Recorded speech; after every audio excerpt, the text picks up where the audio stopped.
I want you to look at something right now. Think of some major goal you want, or maybe it's one you're already working on, and you have experienced a lot of setbacks, a lot of defeats. You've experienced a lot of disappointment. Maybe you've already given up, and maybe you just need a little fire, a little encouragement to get back in the game again. Here's what I want you to look at. There are winners, there are losers, and there are people who have not discovered how to win. And all they need is some coaching. All they need is some help and assistance, just a little support. All they need is some insight or a different strategy or plan of action to make some adjustments that will open up the key to a whole new future for them, that will give them access to the unlimited power that they have within themselves. That's all that they need. So what I want you to do is think about something you want for you, that's real for you, that's important for you, that will give your life some special meaning and power.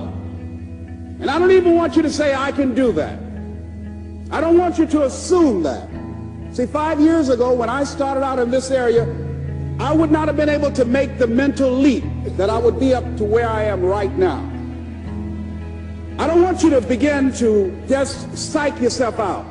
No. I want you to be able to say something to yourself that will enable you to maintain a level of integrity with yourself. That when you say this, even when you face tremendous setbacks, it will be a benchmark to keep you in the game, to keep you moving forward and experimenting and readjusting your strategy and your plan of action, continuously looking for ways to win. So what is that something?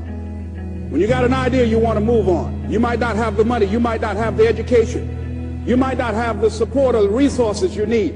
What is that something that can keep us going, that will enable us to act on our dream? What's one of those keys that will begin to help us to discover the secrets to our dream? Here's what I want you to repeat after me, please, with power and conviction. Say, it's possible. That's all I want you to do when you look at your dream. Just say to yourself every day, it's possible. Just say that every day to yourself, it's possible. Because what does that do? See, it begins to change your belief system. See, the way in which we operate, ladies and gentlemen, it's a manifestation of what we believe, what's possible for us. Whatever you've done up to this point, all that it really is a duplication, it's a reproduction of what you believe subconsciously that you deserve and what's possible for your life. Most people operate out of their personal history, out of their memory, things they've done, things they've experienced, things they've seen, things that they have observed. What I'm suggesting that you operate out of a larger vision of yourself. I want you to see yourself doing what you want to do, experiencing what you want to experience, having what you want to have, doing what it is that gives your life some meaning and value. Operate out of your imagination, not your memory. Because whenever you look at where you want to go, I'm wanting to warn you, you will have some conversation back here after you go through the data that you've experienced in life saying you can't do it. And so what you want to begin to do is ignore that inner conversation. Well, most people, ladies and gentlemen, when something happens to them, what they do is they begin to believe that that's the way it is. That's the way it's always been. And they can't see the possibility of it being any different.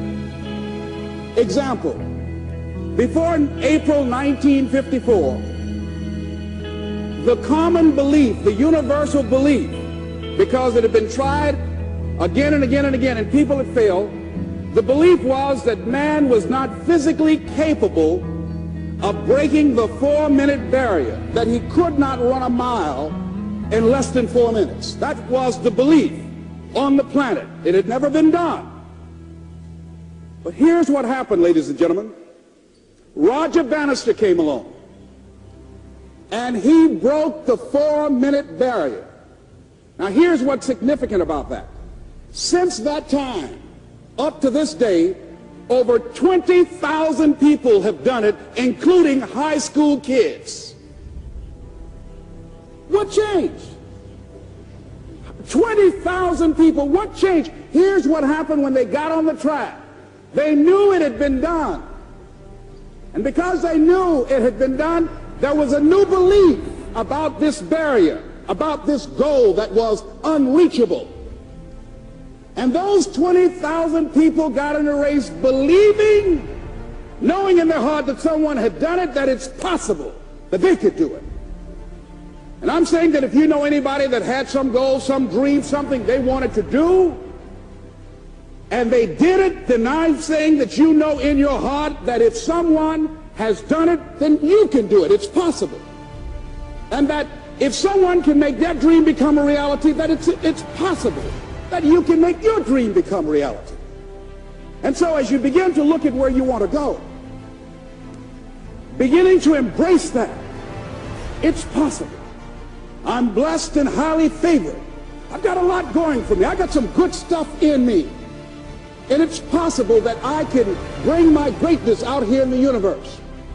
That I can do what I want to do. It's possible I can write my own book. I can have my own business. I can take the trip and travel around the world. It's possible. I can bounce back from adversity and reinvent my life. It's possible. Regardless of where I am, the things can get better for me. It's possible. I'm thinking about two men right here in Chicago who were fairly successful, similar background, educated. They worked for a corporation for many years, and they were among many people that were laid off. Two guys who were very good friends. One went out looking for a job for several weeks along with the other one, and they faced disappointment and rejection again and again and again. They couldn't find any work, which is the story of many people across this country. One guy stopped. He became discouraged. He stopped going.